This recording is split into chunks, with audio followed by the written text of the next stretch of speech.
perspective. We all have personal stories of how fast the frontier has changed. But then you understand that actually structurally we're set up for even more acceleration to come. And I think the point is that as fast as it looks today, it is actually the slowest that it will be. As I look across large corporations that have deployed AI, in hindsight, those employees have automated and therefore reduced kind of the chore work, the stuff that you don't enjoy doing significantly. So they've benefited from AI tremendously, but actually their stress levels have gone up. And you sort of look at that and you go, wait a minute, right? Like I've reduced the workload, I made it easier, I've done it faster, you've got all the tools you need. Why is the stress level going up? One of the things that's becoming very clear is that we will get to a point in the future when we will rewrite our applications every night. Now, that's an extreme scenario, but we will get to that point because the cost of developing that code is going to be near zero.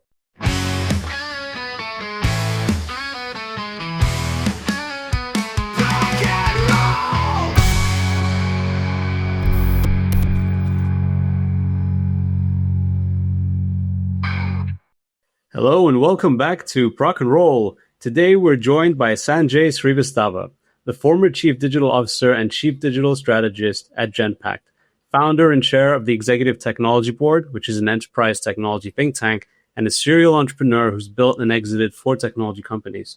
He now sits on corporate boards, runs an AI and data venture firm, and writes one of the sharpest newsletters in enterprise tech digitally on Substack. Sanjay, it's great to have you. Thank you so much for joining us.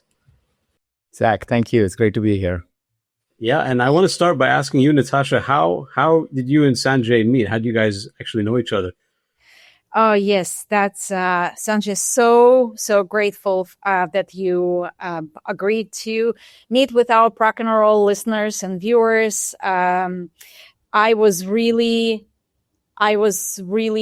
taken away. I heard you speaking a couple of times as we served jointly on as faculty members for the Next Leader program in the World 50. And every time when you share your thoughts and vision about AI, technological advancement, the progress that's been making and how business reacts to it, I always swept away by your vision and how beautifully you articulate kind of like the future of technology. And I'm sure that all our procurement professionals will be very interested to hear that. You got my attention a couple of times by saying that things are moving extremely fast, and yet this is the lowest that we will ever be. It's a very powerful statement because we are overwhelmed as is, and you think that it's going to get more. I'm not saying better or worse, but more. Can you please unpack that a little bit? Where do you see it and how should we prepare for it?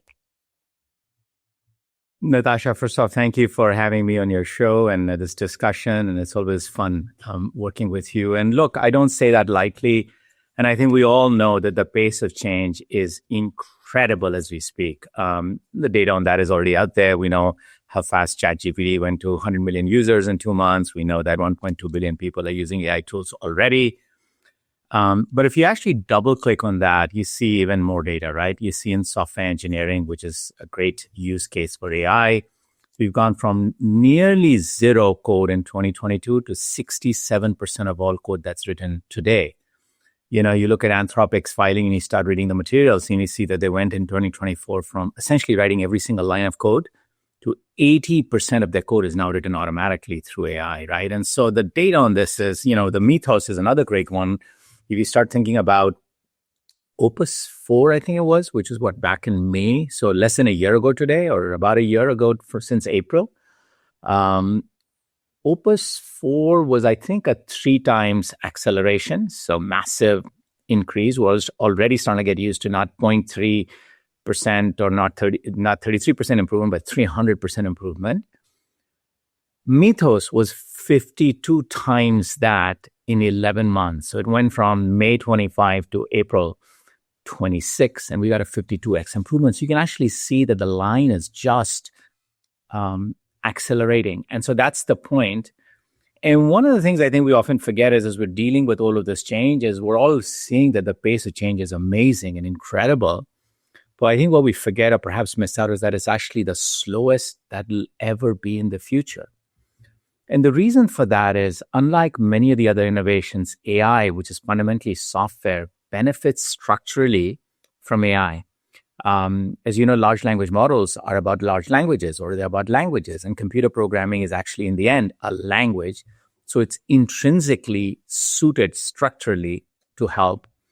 Then, of course, the other advantage of it with software and AI build is that you don't necessarily need a human in the loop to write that code, because it's digital. So it either runs or it doesn't run. It either compiles or it doesn't compile. So you don't really require a lot of human in the loop reinforcement learning. So the software just keeps improving itself. And so when you start looking at that trajectory and you say the pace of change is incredible, just in the last year, we all have personal stories of how fast the frontier has changed. But then you understand that actually structurally we're set up for even more acceleration to come. And I think the point is that as fast as it looks today, it is actually the slowest that it will be. And it's just important to keep that in mind. So with that in mind, do you interact with a lot of companies, you interact with a lot of individuals who are the bleeding edge of this development, but I'm sure that you also interact with the companies that are not necessarily on the bleeding edge. You travel a lot, you consult a lot, you have visibility to organizations of various maturity. What I am observing is that the readiness of the enterprises is significantly slower than the readiness of technology. So how do you, is it possible that we may end up that we're building the beautiful castle, but we have not that many residents in it? And what would be your guidance to the enterprises? How to bridge that gap? And where does it start? Does it start with AI strategy? Does it start with everyone take classes? Like, we train people on a whole host of useful and useless things. So should it be part of training curriculum? So just go broad into how do we bridge the gap between the enterprise readiness and technological advancements? So look, I think to the point about where will companies end up? The reality is in any industry, there's going to be leaders, there's going to be mainstreamers, there's going to be laggards. And that's no different for this as it is for anything else. Across that spectrum, I think the more important thing to keep in mind is the question you asked, which is, what do we do? And maybe one way I would answer that is, the think tank that I run is now 263 chief officers from Fortune 500, Fortune 1000 companies of technology, data, digital, AI. And these are practitioners. They're in the day-to-day operations. They're running large initiatives for data and AI and technology transformation for the largest companies around the world, all working on large existing businesses with install base, with a book of business. And so dealing with that transformation, dealing with that transition. And if I look at the conversations I'm having with this group, I think two things are becoming obvious. Maybe three things. I think technology is becoming less of the long pole in the tent. I know we all fixated on AI and it's a tough thing. We got to get our hands around it, etc. But it's actually the simpler problem to solve, partly because it's becoming so usable, so commonplace, and so generally available. And over time, the economics will work out better. There are two big learnings that I focus on. I think the first one is that historically, we used to think about transformation as episodic. A regulatory change happened in your industry. A new software version, whether it's an ERP or something that came out that has massive incremental performance. A competitor changed the perspective or built a new product or had a competitive threat. And those were episodic changes that happened once in a while. Then, of course, you brought the whole company together and you ran a transformation program to be able to take that new thing on and address it. I think what's happening now is the pace of change is so high, it's only getting faster. that window is completely collapsed. And transformation is now a permanent state. There is no episodic component to this. And so I'm finding that beyond technology, which I know we all get fixated about, the organizations that are building a muscle of continuous adaptation, of change, of continually getting better are the ones that are actually getting ahead of the game. And it's not as much about, do I use this AI and that model and this technology and that infrastructure? It's about culturally, how do I set up my corporation, my company, my business to be continually adapting to changes and drive that? So that's one thing that's become very obvious. And the second thing, and maybe on the flip side, a little bit of surprise to me, to many that have looked at it, and this is based on actual data through my think tank. What we're finding is that in various companies, so in one company among many, within that, in one function amongst others, for the set of employees that have been around roughly for the same amount of time in that role, that get the same access to the handpicked tools that the company chooses to for AI, and gets exactly identical training for the exactly same amount of time. And so literally there is no variation in all these components because that group is consistently trained, provided access, given the toolkits, and allowed to take use of it. And yet, what we're finding, the difference between one person or one employee and another employee, the performance numbers are 10 to 20x apart. Like my colleague is using it or is more efficient 20 times than me. I had the same access, same tools, same toolkitry, same company, same culture, same longevity. And I think what this points to is there's something about the human nature, about adoption, about approaching the way you work, the way you think, the way you solve problems that is intrinsic to the payout and the returns from AI. And it's, again, not just the technology, but something else. And so I would say, look, the technology will sort itself out. And actually at the grant, I mean, you look, I'm being a little humble. My background's all tech. I find that to be the easy part, but I actually think for most people, it's not going to be the hard part. The hard part is how do you drive a culture of change and make it not episodic, but constant? And then how do you think about people and getting them involved so you get this adoption and therefore the performance boost consistently, not unevenly? Sanjay, don't people need a break though? Like this, it's really interesting what you're saying about having a permanent state of change, but companies need stability in a way, right? So how do you incorporate the constant state of change while still satisfying all your stakeholders, while still churning a profit, while still not burning out your employees who are struggling to keep up? I mean, it's both exciting and scary at the same time when I think of it. Yeah, look, Zach, I think you bring up a really good point. And frankly, I'm not sure we have all the answers. I mean, these are great questions. One of the things, just to even amplify your point, I have realized now, as I look across large corporations that have deployed AI, that in hindsight, those employees have automated and therefore reduced kind of the chore work, the stuff that you don't enjoy doing, significantly. So they've benefited from AI tremendously, but actually their stress levels have gone up. And you sort of look at that and you go, wait a minute, right? Like I've reduced the workload, I made it easier, I've done it faster, you've got all the tools you need. Why is the stress level going up? And I think there's some research that has been done. I haven't done the research, but from what I understand. And what it points to is context switching.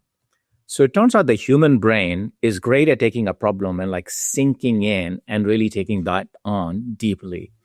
It is less used to or built for, or perhaps was accustomed to context switching. And what AI is doing is allowing us to switch context really fast because you start this problem, then you move to this one, then you move to this one.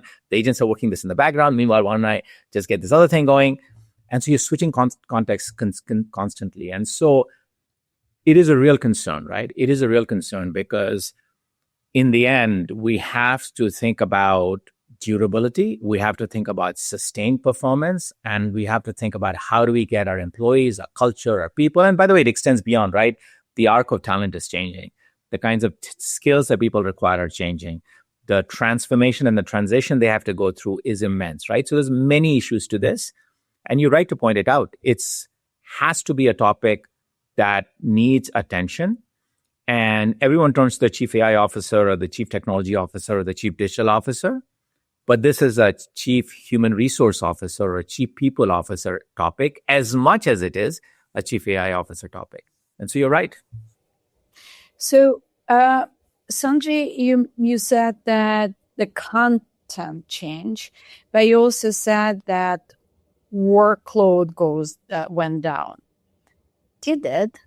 I'm actually hearing from a lot of people who utilize AI heavily, and my colleagues from Anthropic, from OpenAI, from Block, like companies that are really at the bleeding edge of this utilization, they're actually saying that their workload went up.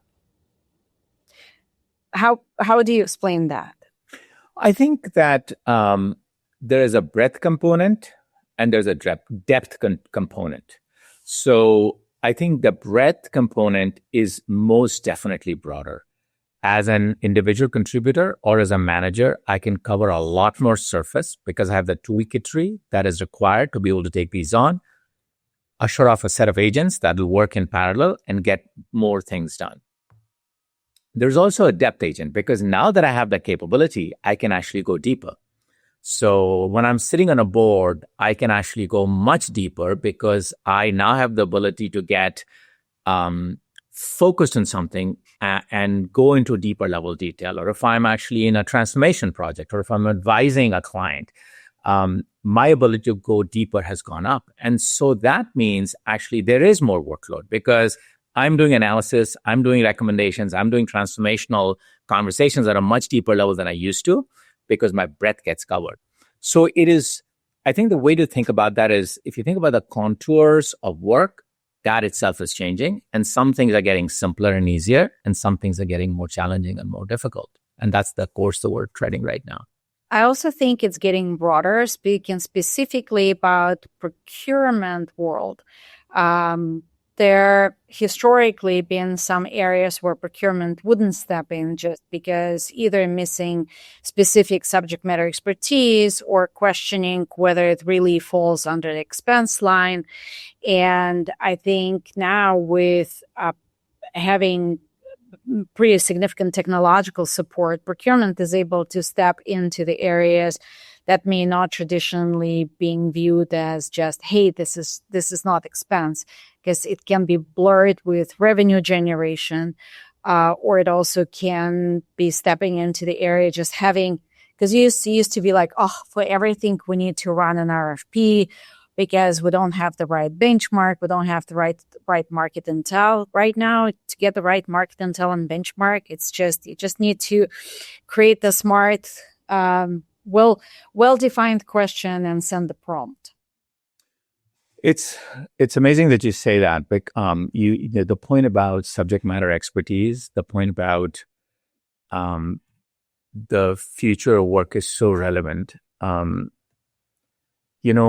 In the world of software engineering, as an example, one of the things that I think I'm fast concluding, and many of my peers and members agree, is that, and we know this, the marginal cost of developing software is significantly going down. We know that as companies, we've had to, in the past, and perhaps even today, take our business processes, which are unique and specific to my company, and kind of mold it in a manner so it's fit in the contours of an application package that I buy from another company, because that's the standardized model. And then we have to kind of conform to that. And I think we're seeing a scenario where we're saying, actually, that's expensive. It doesn't really fit our business needs anyway. And then we have all these manual processes to deal with the exceptions and kind of change and munge it. And so why don't we just write that piece of software ourselves, because it's not as expensive to do. Now, not everyone's going to do it, but enough of my peers are starting to think about it. And as you fast forward that thinking and you say, where do we reach in 3 to 5 years of that thought process? One of the things that's becoming very clear is that we will get to a point in the future when we will rewrite our applications every night. Now, that's an extreme scenario, but we will get to that point because the cost of developing that code is going to be near zero. And our ability to change how we contour ourselves to the needs of a market, a competitive change, a regulatory change, a new country entering, a business requirement change is now almost daily or nightly, if you will. But when we get there, and this is to your point about subject matter expertise, what is going to be the really important attribute? It's not going to be the code. The code is a commodity. It's not going to be the cost of the software. It'll be pretty low. It's not going to be how finished it is, because perhaps we're not going to be engaging on the software. Our agents will be working with the software. But the durable advantage is going to come from the domain knowledge, the subject matter expertise. It's understanding the requirements. It's understanding the business changes. It's thinking through the exceptions that are coming through.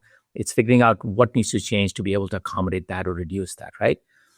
And so what this does is it puts a focus and it changes the way we organize ourselves, and the focus on subject matter expertise, the focus on domain knowledge, the focus of understanding the business process, the focus on being able to specify what you want that software to write that night, that is going to become one of the most important skills. And so, you look at it from the world of procurement, I look at it from the world of technology and AI transformation, and one of the things I come back to is organizational design. Where does that talent sit? In some cases, it sits out further away from technology. In some cases, it sits in outsourced operations, in offshore locations. And we start seeing that and say, this is the crux. This is the basis of my durable advantage. How do I reduce the noise? How do I reduce the distance between that IP, that line of IP, as we're trying to call it, and where the action is? And so the point you're making about subject matter expertise, I think, is really profound, because it informs us on organizational design. It informs our structural considerations, and informs us on the talent transformation we need to drive to get to a point of advantage. I couldn't agree with you more. I know that Zach is dying to ask you 50,000 questions, so I'm going to squeeze the last one, and then I'll pass the mic on to him. Only if Zach agrees to play that guitar behind him. So you mentioned cost is zero. So Conrad could not join us today because he's preoccupied with some other commitments. But we were just having a conversation last week that he built himself a chief of staff that is doing a lot of things while he is asleep. And last week he arrived rather agitated to our call, and we like, Conrad, and he's usually chilled as a cucumber. What's up? And he's like, James, consume overnight, like the entire budget that was allocated to him on a monthly basis. So he said he just eats talking, like it just goes as hot piroshki, and especially he consumes a lot of them at night. So I had to have a conversation with my agent. So James and his chief of staff, it's agentic AI. It's not a real James. So you said that computing cost will be closing to zero, and like, how do we get from like, oh my God, my entire quarterly budget is consumed in 2 weeks on agentic AI? How do we get to be a cost-effective solution? It's a great question. And I should also clarify what I said. I do think that the cost of computing is definitely going down. I mean, that's observed data. It's not an opinion. I'll say two other things that I'm learning, and we are all learning together. While the cost of AI is going down, the cost of transformation is going up massively. And so we should come back and introspect that, because that's a very, very it's a conclusion that really informs strategy in many cases. So we should explore that further another time. I think the other thing that you mentioned, which is tokenomics, this idea of the economics of tokens and utilization, we're finding two costs are accelerating, and accelerating is the wrong word, it's exponentially growing. So it's not linearly, it's exponentially accelerating, I guess, is token costs, because your utilization is going up. Even if the cost per token is coming down, the amount of tokens you utilize is going up. That's massive.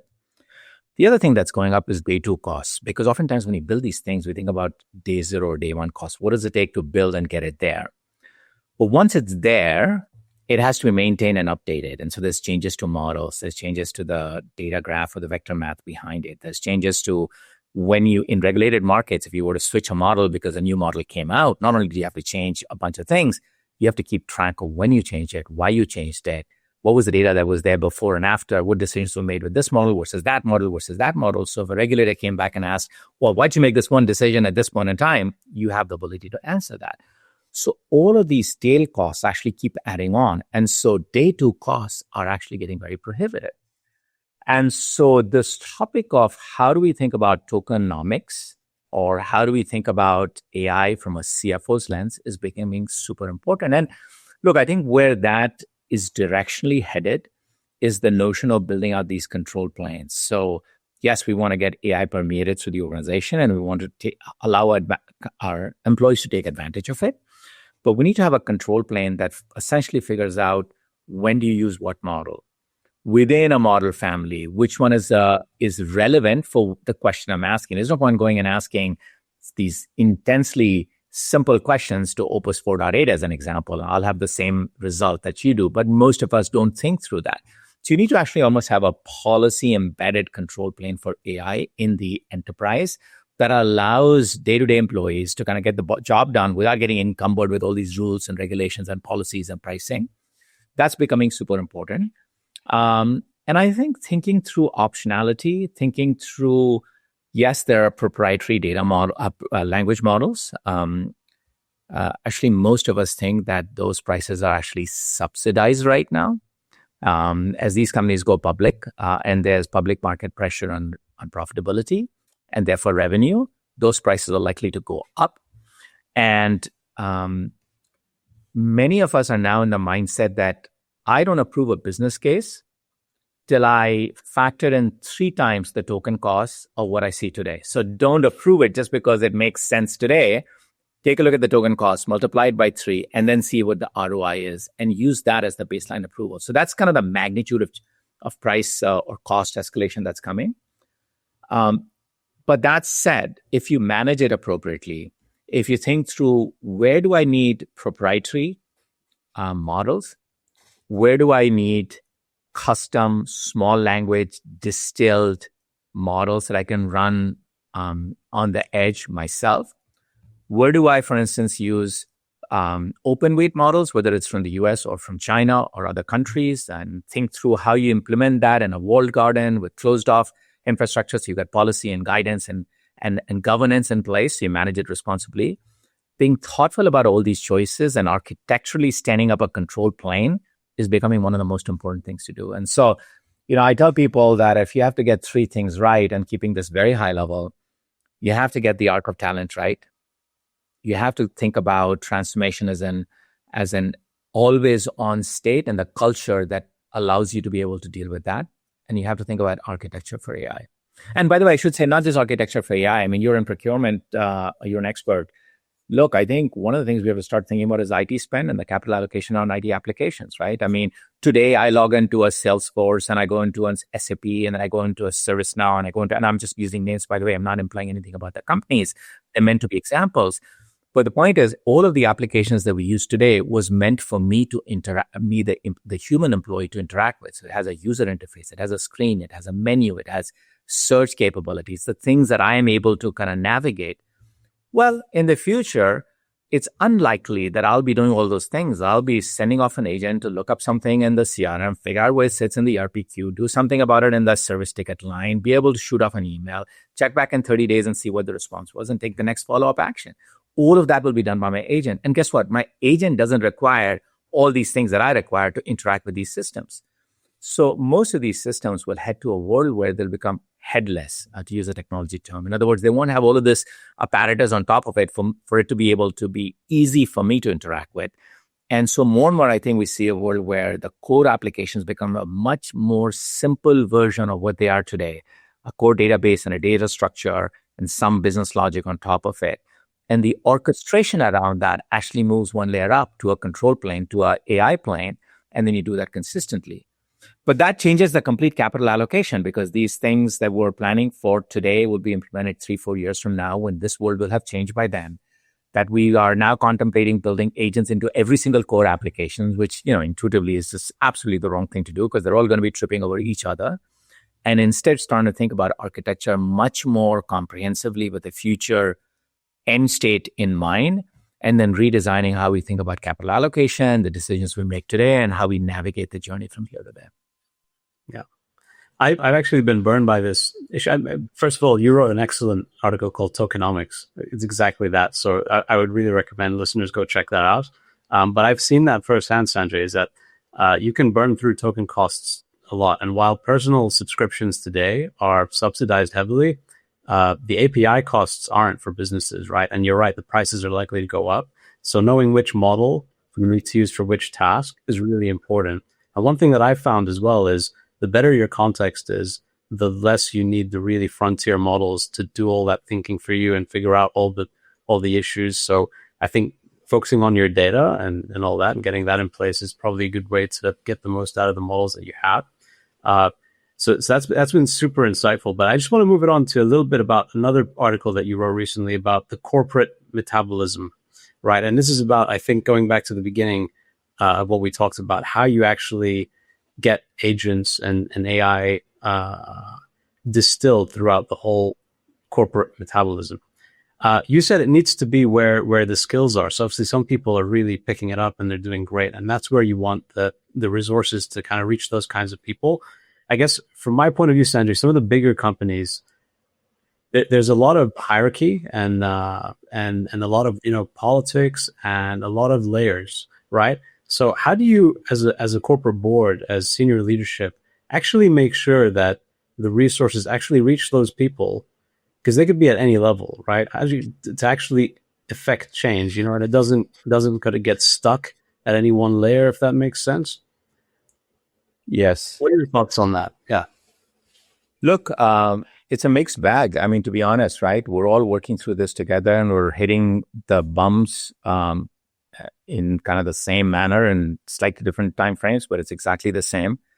I'll give you both sides of that conversation, right? I think one of the things that I'm gravitating to is the 10 oak trees versus 10,000 wildflower strategy. And by that, I mean, the first phase of the AI, and when I say AI, mostly the recent generative AI phase or agentic AI phase, has been a phase of experimentation. And one of the best things we've done is we've taken a copy of Gemini or Copilot or whatever it is that we use in our corporation and given it to every single employee and said, Sanjay, you go off in your corner, here's a couple of tools and figure out how you automate your job and you do it better.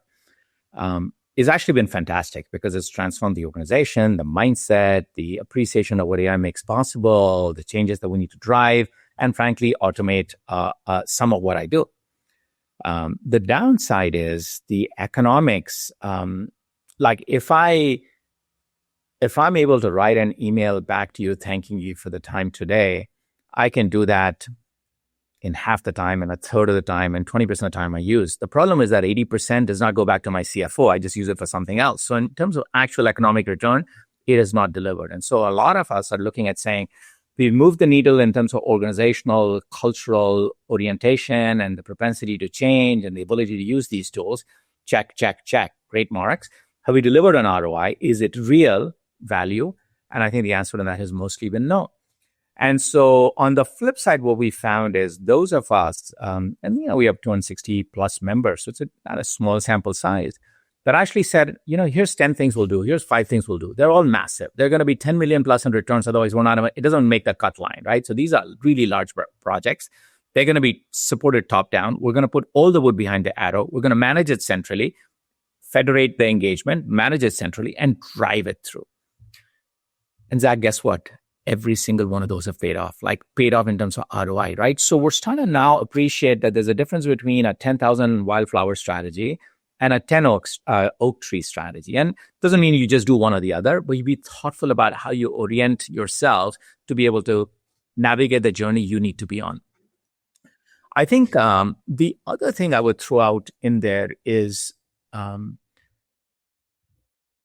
AI, when it's run by, so by the way, in all humility, I'm a technologist by heart. I grew up, in aerospace engineering, studied that. I built compute servers for the first part of my career. I built 4 startups.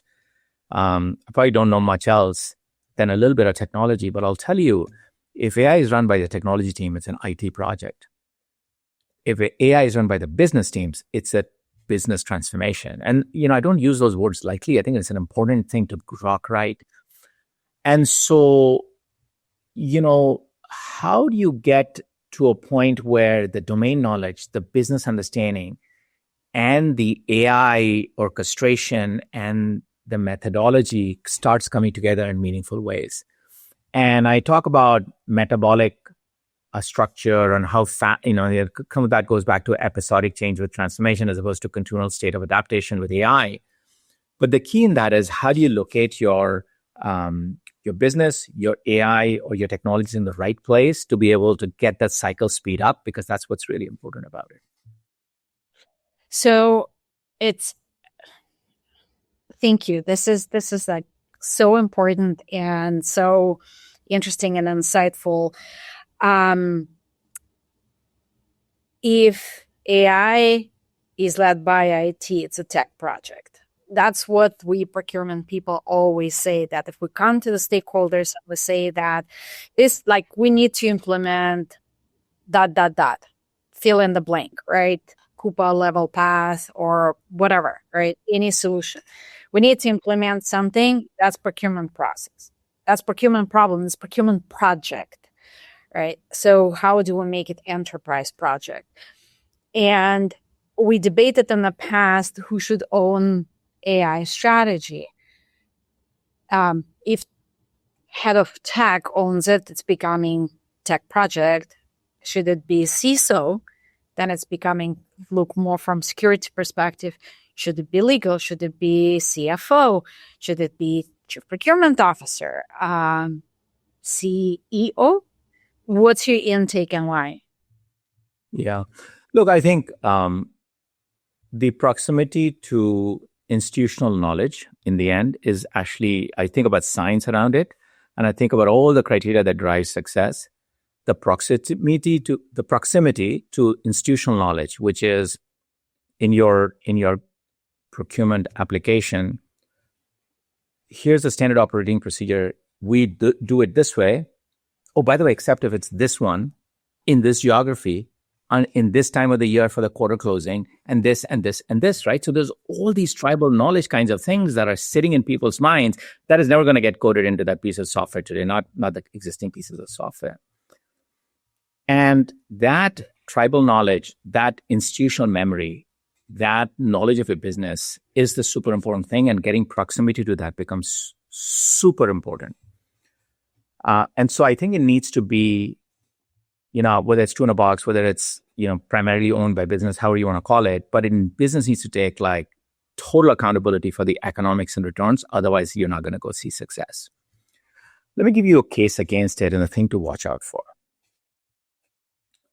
I've learned this the hard way. I think the thing to watch out for is most people, and this is not a judgmental comment, most people think about AI. So I'll look at myself and I'll say, I've got all these tools that I can use. How do I use them, right? And my mind goes to, how do I automate what I do today? It most likely never went to, how do I just replace myself? How do I not do any of the things I do today and do something entirely different? Like, we don't think, as human beings, we don't think like that. Let me give you an example. Big financial services. I was just in Australia 3 weeks ago, and I was talking to a peer there in the financial services business. Financial crime is a big thing. They are, or look at financial educations, remediations, right? So you've got things that are coming in that have to be read, that have to be reviewed, the decision has to be made, put into a work queue, measures have to be taken, people have to authorize it, and there's a workflow around it. That's the way we've always done it. And so you say, Sanjay, here's a bunch of AI tools, go at it, right? And what do? I get AI to read this document. I get AI to summarize this other thing. I get it to do pattern recognition and tell me the 3 things that should be missing. I get it to automatically interact with you, Natasha, and you, Zach, to get authorization of what we're looking to do. It's essentially automating the parts of what I used to do. The reality is, there's a different scenario. You can look at it and say, yeah, I used to do all those things, but AI can actually introspect the transaction as it is happening in real time. So we're not going to wait for something after the fact. It can put pattern recognition and can pick anomalies when it happens. It can figure out whom in the organization is the best person to solve for that kind of an exception as opposed to generic exceptions. There is no queue. There is no queue to work anymore because it's all happening in a different way. And so this ability to not automate what we do, but to actually replace and re-engineer and take out what you do is a very difficult thing to get right. And so one of the things I would caution you also on the other side is, as you get it close to the business, how do you drive a mindset and a thinking about not just automating, not just improving, but actually radically transforming? And that's a super hard thing to get right. This idea of the queue exists because attention was scarce, but it was the human's attention that was scarce. You move from there to AI, there's no scarcity of any attention. So you can get these things done much differently. And so the queue should never exist in the first place. Where it's actually most poignant for me, I think about regulators now, right? Regulators always are very careful about making sure that, public good is served and things are done right in a methodical fashion. And we're starting to see a movement that went from explain to me why you are using AI in this decision process to explain to me why you are not using AI in this decision process. It's a radical change. And the case point in this is financial crime. When you're processing 300,000 transactions per second, right? There is no concept of human in the loop. It's just not even possible, right? So you're doing things at a scale that's just not possible. And so you have to use AI. And I think that world is actually changing quite a bit. So I think about a lot about these sorts of things. And I think the world is changing significantly around AI, around usage, around governance, around regulatory compliance. But a lot of that comes down to your approach, your mindset, and not just automating what you do, but really re-engineering the entire business process to the point that you don't actually need to do it at all. But can an agent just do a job, Sanjay? So take procurement, for example. Obviously, a procurement person needs to execute a process end to end, and you can take the same about HR or any other kind of business function or business type of activity, lead generation, sales calls, all that kind of thing. Do you automate that the way it works today? And do you try and get an agent or a set of agents to sort of execute that, hence replacing the person? So in a way, it's automation, but it's more efficient automation, and it's governed automation. Or are you really trying to completely reimagine how the work gets done? Because the second problem is a lot harder to sort of predict what that will look like. I think people in procurement, they'll be thinking, well, if agents were doing all the work, I can sort of visualize that. But what will procurement look like in a world where there are no constraints, like there are no human constraints as we have them today? Yeah, I think thinking about organizational design is key. I was in Singapore early this year. I think it was in February, early this year. And one of the largest banks in Southeast Asia, actually the leading bank in AI, I think they ran I know they ran a project around agentic AI. And think about any large bank, there's a sales department, there's a services department. And this is like not from yesterday. This is like 3 decades of tuning and adapting and really specialized functions. And they ran this thing with agents or agentic AI. And what they found in the pilot were 2 things that were remarkable. The first one was, notwithstanding 3 decades of sales department and services department, actually one agent can handle the entire flow from sales to service. It sort of logically makes sense because the data continuity is there, the flow, the understanding when the person came in, you sold them something and what their requirements are at servicing, etc. You get the full flow. The second conclusion they came to is actually running one agent end to end perform better than 2 agents end to end in 2 halves. And so the discussion they're having, the conversation I had was and by the way, we're not ready for 100% agentic today. By the way, we also are absolutely clear that this is where we're going to be in years to come. So that's the future, not here, but it's clear as day.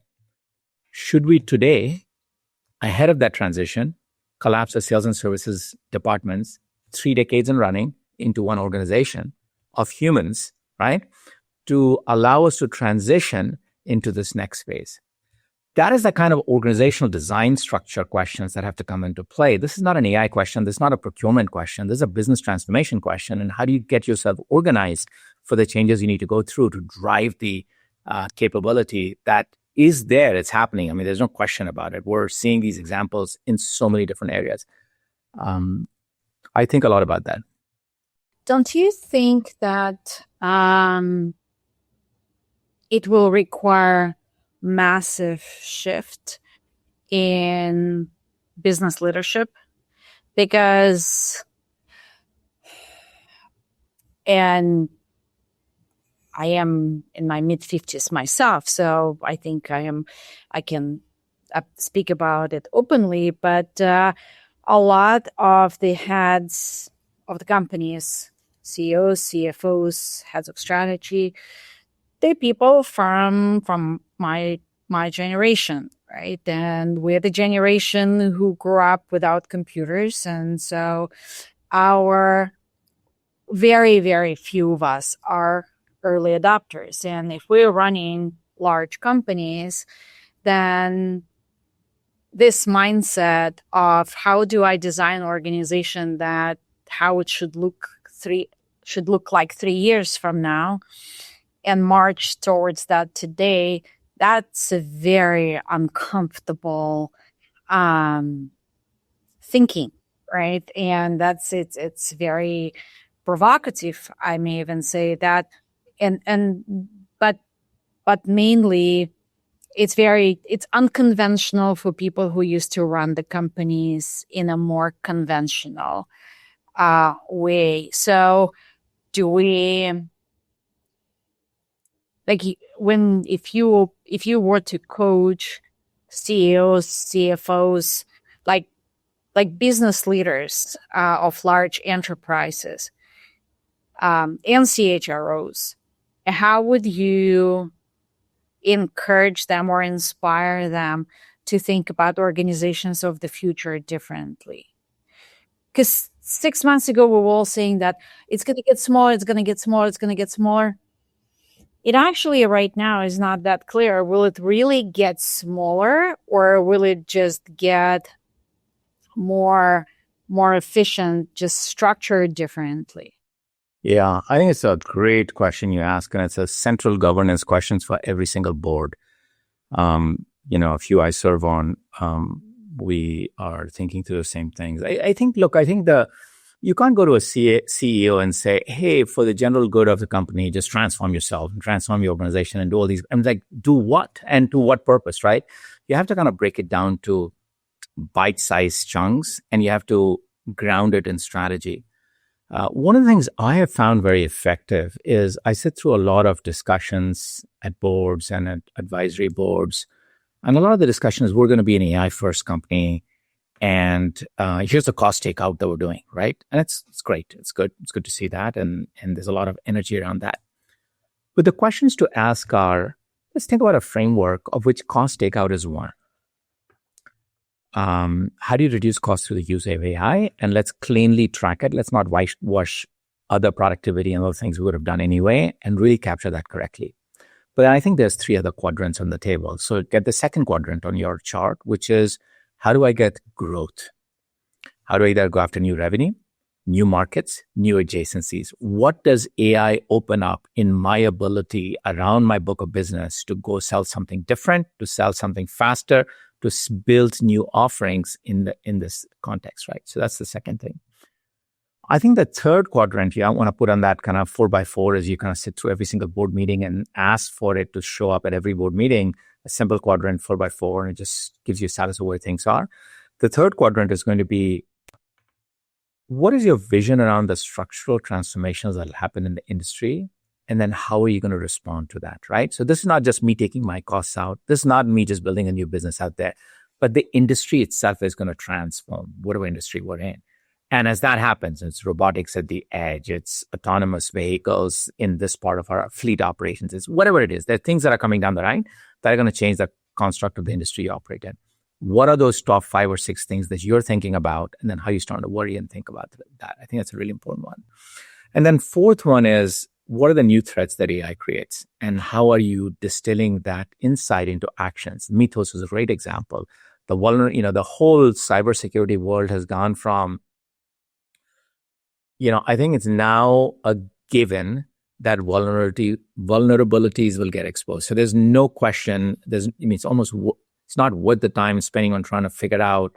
I say this lightly, but prevention is not the number one job anymore. It's actually how do you deal with the larger deluge coming of updates and things that you need to do to just sort of stay consistent, right? And that's one example. There are other examples of sort of those things. So I think if you kind of draw a 4x4 and say, look, guys, every single time we get together, we'll talk about all 4 of these issues. It starts the mindset of thinking about a much larger canvas around AI. And then it drives the decision on how do I organize? What is the talent I need around the table? Who are the people I need to be talking to get these insights? And then how do I drive that through the organization? And so maybe that's a more practical way of approaching what you're doing. And I found, just preaching to a CEO and saying, look, you just need to change. It's like, okay, yeah, I'll change, but change to what, right? Like it's a very hard thing to solve. I think we could go on with this conversation forever. Every time I'm listening to you, Sanjay, I'm learning so much. So we're very, very grateful for the insights you shared, for the time you allocated to meet with us.